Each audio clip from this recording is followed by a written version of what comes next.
can just come in.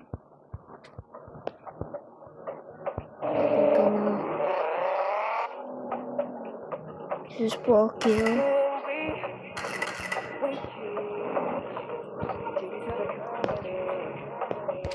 Okay, what the reason I'm here is because I need them to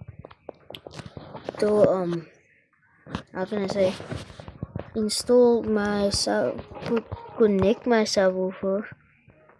If you guys can see the sub, I don't think you guys can see it. Wait, they're over there, right here.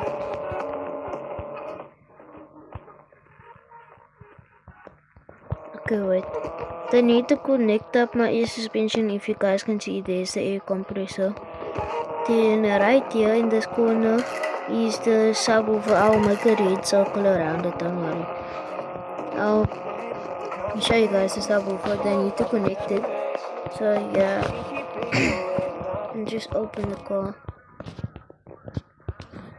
By the way, I'm gonna show you guys my engine bay. It's not really, the car is not really upgraded. It's still stock and everything. Look, stock engine.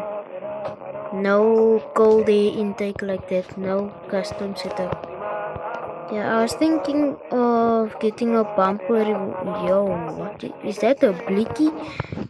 I wanna get a bumper removal. So yeah, we'll see. So they already did a bumper removal for someone, so the person said they can keep it. It is a Lamborghini bumper. So yeah. I forgot to say I'm also on coil overs, that's why I'm so low.